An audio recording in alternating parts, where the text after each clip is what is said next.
নমস্কার বন্ধুরা, সৌমিনীর মার কিচেনে আপনাদের সবাইকে স্বাগত। আজকে রান্না করব পায়েস বা পরমান্ন। এর জন্য একটি কড়াই নিতে হবে। কড়াইতে 1 লিটার দুধ দিয়ে দেব।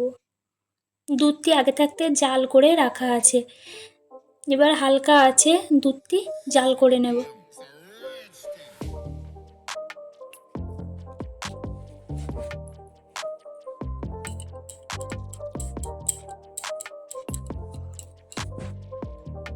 একটা বাটিতে অল্প একটু দুধ তুলে রেখে দেব।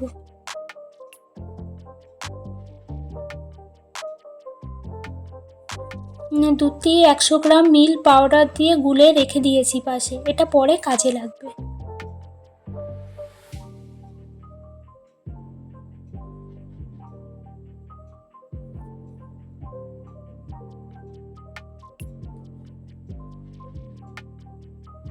এক কিলো দুধের জন্য 100 গ্রাম চাল নেব এবং তাতে 2 চামচ ঘি দেব, যাতে পায়েসটি গলে নরম না হয়ে যায় বা খেতেও সুস্বাদু হয়।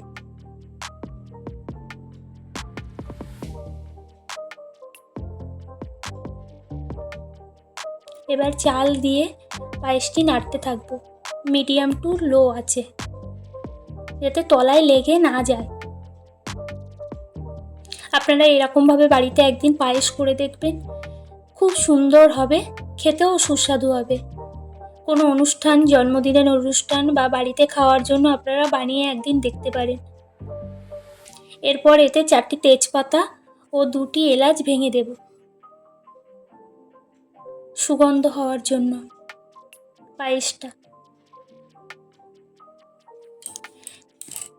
পায়েসটা যত সময় না ঘন হচ্ছে, এবার ফোটাতে থাকবো মিডিয়াম টু লো আছে।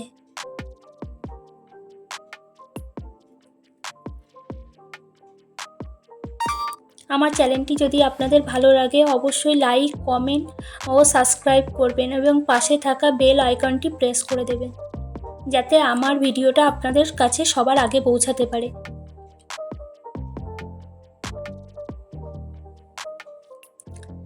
পায়েসটি কনস্ট্যান্টলি নাড়তে হবে, নেড়ে দেখতে হবে পায়েসটি তলায় লেগে যাচ্ছে না তো।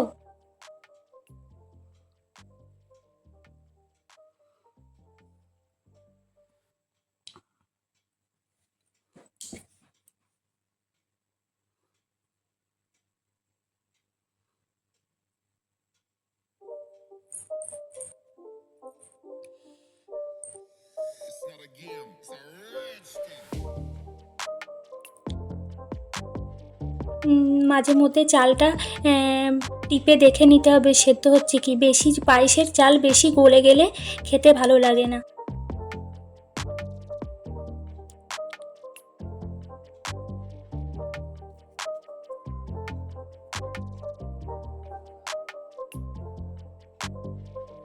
এবার আগে থাকতে 100 গ্রাম পাউডার দিয়ে যে দুধটা গুলে রেখেছিলাম সেটা এবার এতে মিশিয়ে দেব, দিয়ে নাড়তে থাকবো যত সময় না পায়েসটি ঘন হয়ে আসছে।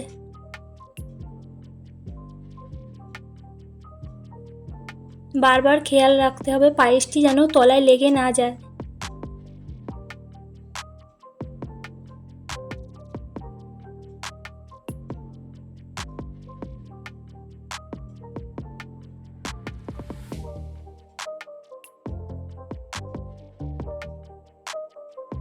এই পর্যায়ে হয়ে যাওয়ার পর চালটি দেখে নিতে হবে সেদ্ধ হয়েছে কি। সেদ্ধ হলে এবার এর পরে মিষ্টি অ্যাড করতে হবে।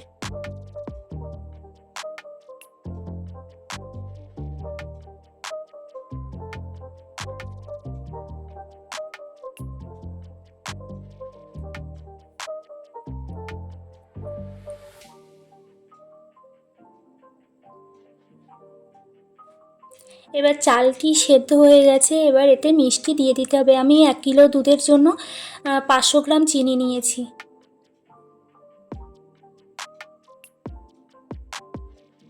এবার পায়েসের মধ্যে চিনি দিয়ে নাড়তে হবে যাতে তলায় না লেগে যায়।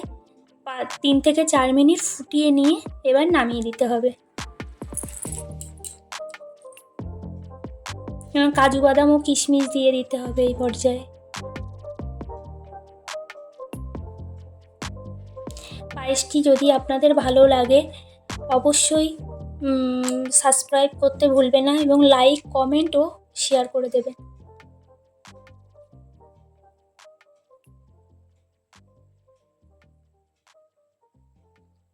পায়েসটি নাড়তে হবে যাতে তলায় না লেগে যায়।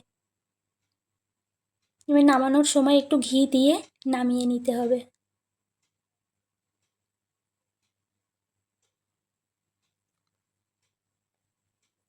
নাড়তে হবে যাতে তলায় না লেগে যায়। ধন্যবাদ।